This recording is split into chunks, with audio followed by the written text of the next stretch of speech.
Sahabatku, Sobat NC, kali ini saya akan coba sempatkan untuk menjawab beberapa pertanyaan teman-teman subscriber yang sudah masuk ya, sudah masuk komen.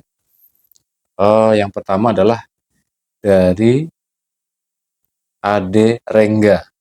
Apakah pernah merasakan anxiety saat demam dan bagaimana apakah aman-aman saja jika panik saat demam?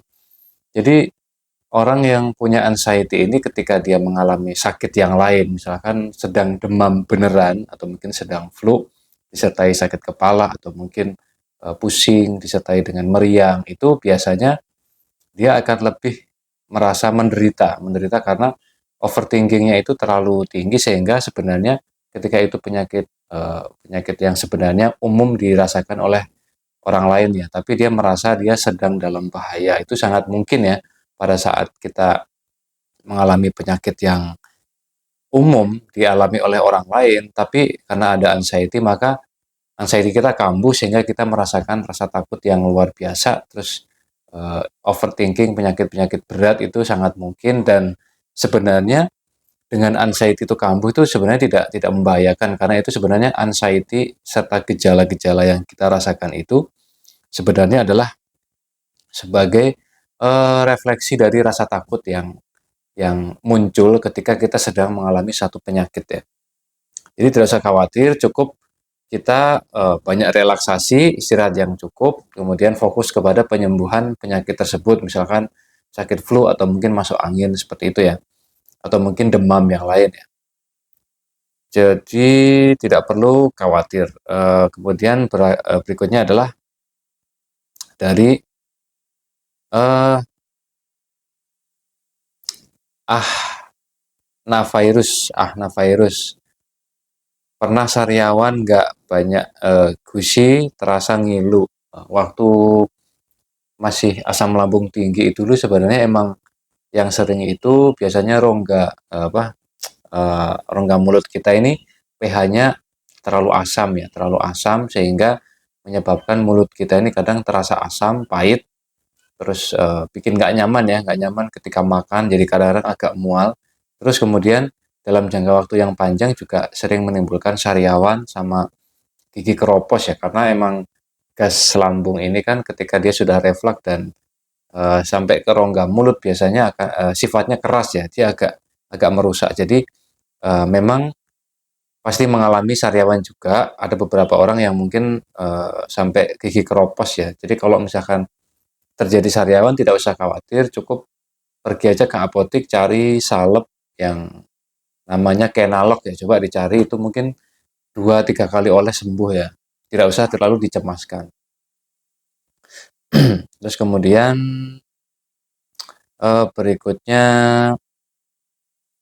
kita coba lihat pertanyaan dari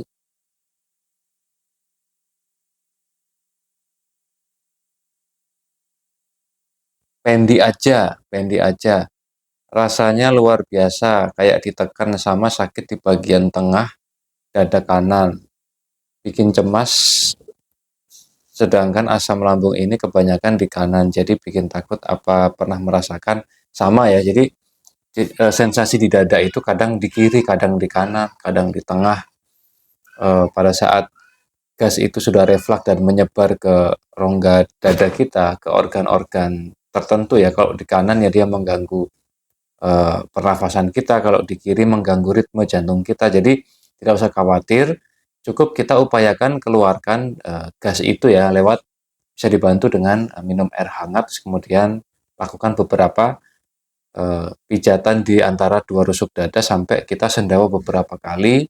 Terus boleh dibantu dengan minyak-minyak terapi, misalkan minyak minyak kayu putih atau mungkin minyak tawon atau minyak minyak pokoknya intinya yang untuk urut ya, itu bisa juga membantu kita untuk rileks juga. Terus nanti ketika sudah sendawa beberapa kali, lakukan olah nafas ya agar kita lebih rileks dan tercukupi kebutuhan oksigennya. Terus kemudian dari Lidwina Sahati ini, selamat pagi Mas, kok sendi sakit semua, diberi obat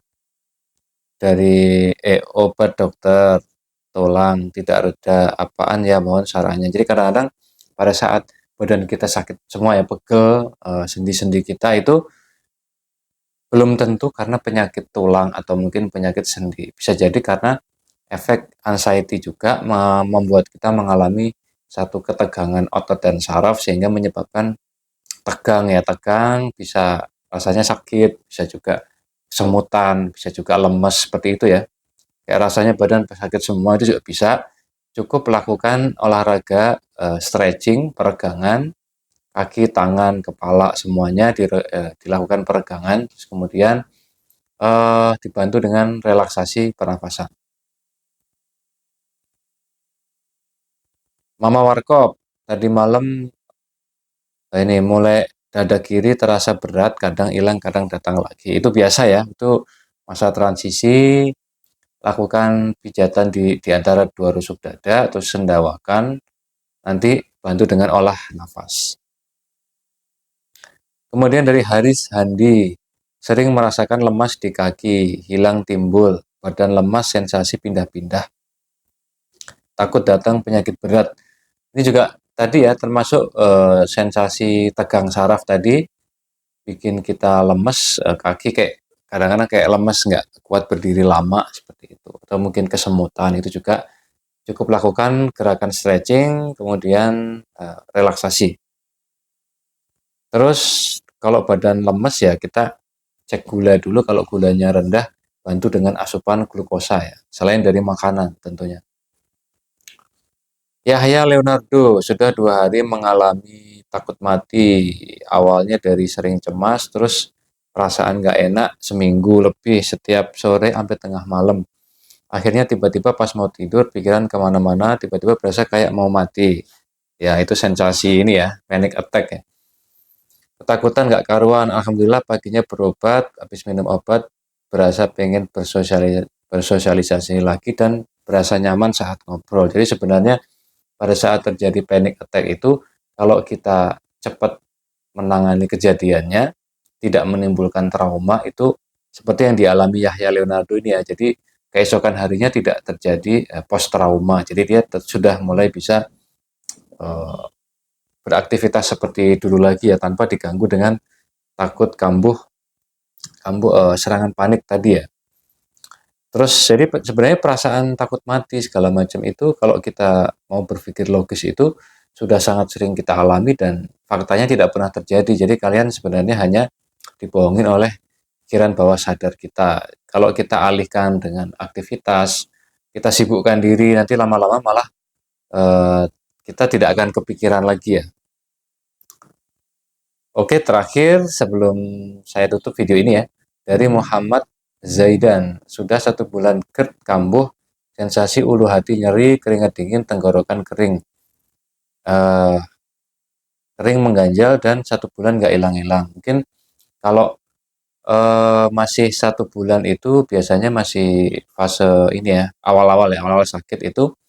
Kalau misalkan mau lebih cepat, mungkin bisa dibantu dengan obat dokter, obat jenis antasida, kemudian obat jenis PPI ya, itu juga bisa. Terus kalau misalkan pemeriksaan di dokter itu ada peradangan, bisa dibantu dengan asam supralfat.